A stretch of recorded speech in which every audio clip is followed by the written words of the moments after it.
என்ன வேணும் ஸ்கூலுக்கு எல்லாமே இங்கிருக்கு. Super Saravana stores, Chennai, Madurai, Kovai.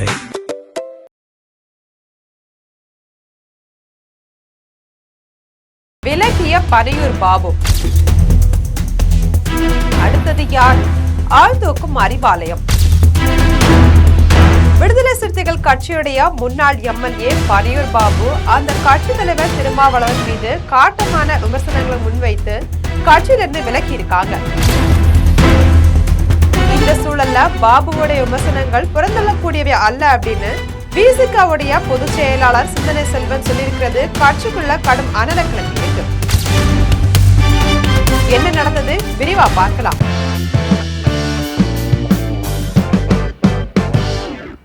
தமிழக வெற்றி கழகம் ஆட்சி அமைக்க நிபந்தனையற்ற ஆதரவு தருவதா சொன்ன விடுதலை சிறுத்தைகள் கட்சி தன்னுடைய முடிவை மாற்றிக்கொண்டு அமைச்சரவையில பங்கு பெற்றிருக்காங்க.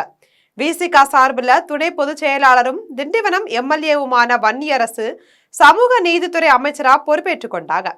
தாவேக அமைச்சரவையில விசிகா இடம்பெறுவத அந்த கட்சியுடைய 2ஆம் கட்ட நிர்வாகிகள் விரும்பல அப்படின்னு கிசுகிசுக்கப்பட்டுச்சு. இந்த வேளையில அதற்கு எதிர்ப்பு தெரிவித்து கட்சியிலிருந்து விலகியிருக்காரு ஊடக பிரிவு முதன்மை செயலாளரும் செய்யூர் முன்னாள் எம்எல்ஏவுமான பனையூர் பாபு. பாபு வெளியிட்டிருக்கக்கூடிய அறிக்கையில விசில் அடிப்பவர்கள் எல்லாம் திரையரங்கத்திற்கு தான் செல்ல வேண்டும், சட்டமன்றத்திற்கு வரக்கூடாது. அவர்கள் பெரியாரும் அம்பேத்கரும் பேசிய அரசியலையும் கொள்கைகளையும் வீழ்த்துவதற்கு வந்தவர்கள் அப்படின்னு சூளுரைத்த அண்ணன் திருமா இன்னைக்கு அவர்களுடனே கைகோர்க்கவும் இயக்கத்தின் கொள்கையை மழுங்கடிக்கவும் முற்படுவது முரண்பாட்டின் உச்சமாகும். நேற்று வர ஒரு நடிகரை RSS மற்றும் பிஜேபி பெற்றெடுத்த பிள்ளை அப்படின்னு கடுமையா விமர்சித்த அவரு இன்னைக்கு அதே பிள்ளைய தத்தெடுப்பது போல நிலைப்பாடு எடுப்பது அவர் இதுகாலம் வரை சமரசம் இல்லாம கட்டி காத்த கொள்கைகளிலும் கருத்தியலிலும் தடமாற தயாராகிவிட்டாரு அப்படின்றதையே அப்பட்டமா வெளிப்படுத்துது அப்படின்னு சாடியிருக்காங்க. 2026 சட்டமன்ற தேர்தலில் மீண்டும் சீட் கிடைக்கும் அப்படின்ற நம்பிக்கையில செய்யூர் தொகுதியில வேலையை தொடங்கினார் பாபு. ஆனா பாபுக்கு சீட் கொடுத்து விட கூடாது அப்படின்ட்டு முன்பே தீர்மானித்திருந்தார் திருமா. அதற்கு மாறா பொதுச் செயலாளர் சிந்தனை செல்வனை செய்யூர்ல போட்டியிடும்படி உத்தரவிட்டாங்க. சீட் கிடைக்காத அதிருப்தியில இருந்த ஆளூர் ஷானவாஸ்க்கு கட்சியில முதன்மை செயலாளர் பொறுப்பும் SS பாலாஜிக்கு பொருளாளர் பொறுப்பும் வழங்கினாரு திருமா. ஆனா பனையூர் பாபுக்கு எந்த முக்கிய பொறுப்பையும் தராதது அவருடைய அதிருப்தியை மேலும் அதிகரிக்க செஞ்சிருக்கு. மறுபக்கம் தாவேகாவுக்கு நிபந்தனையற்ற ஆதரவு தெரிவித்தாலும் விசிகா திமுக கூட்டணி தொடரணும் அப்படின்றதுதான் திமுக தலைவர் ஸ்டாலினுடைய விருப்பமா இருந்திருக்கு.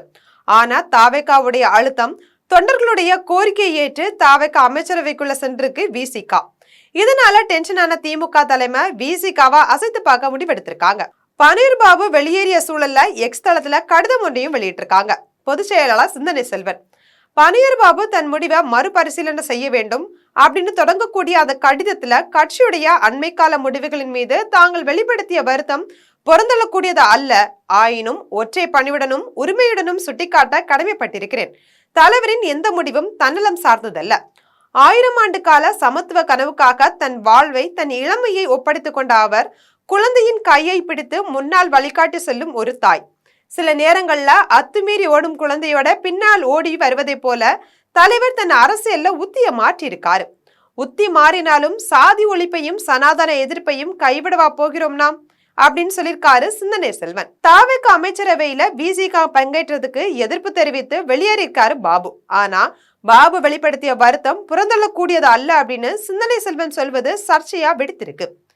மேலும் குழந்தையோட கையை பிடித்து முன்னால் வழிகாட்டி செல்லும் ஒரு தாய் சில நேரங்கள்ல அத்துமீறி ஓடும் குழந்தையின் பின்னால் ஓடி வருவதை போல தலைவர் தன் அரசியல் உத்திய மாற்றிருக்காருன்னு சொல்லியிருக்காரு.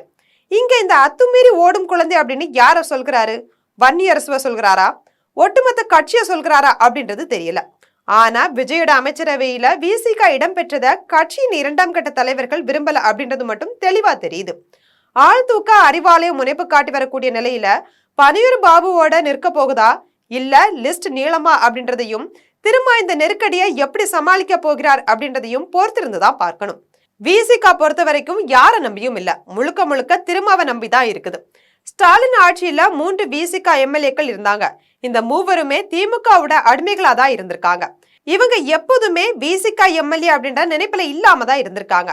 அதே போல விசிகா கட்சியில சில பேருமே திமுகவுடைய ஆதரவாளர் தான் செயல்பட்டு இருந்திருக்காங்க. இப்போ விசிகா தாவேகா அமைச்சரவையில இடம்பெற்றிருக்கிறதால தாங்க நினைக்கிறது எல்லாத்தையுமே சாதிக்கலாம் அப்படின்னு நினைக்கிறாங்க. அதனால ஸ்டாலின் விசிகாவினரை தூக்கும் வேலை எடுப்படாது அப்படின்னும், பணம் இருந்தா பணமும் வாயை திறக்கும் அப்படி இருக்க விசிகாவினர் எம்மாத்திரம். இது போன்ற அரசியல் செய்திகளை உடனுக்குடன் தெரிந்து கொள்ள ஜெம் தொலைக்காட்சியுடன் எப்போதும் இணைப்பில் இருங்கள்.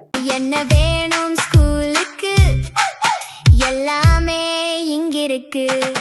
Super Saravana stores, Chennai, Madurai, Kovai.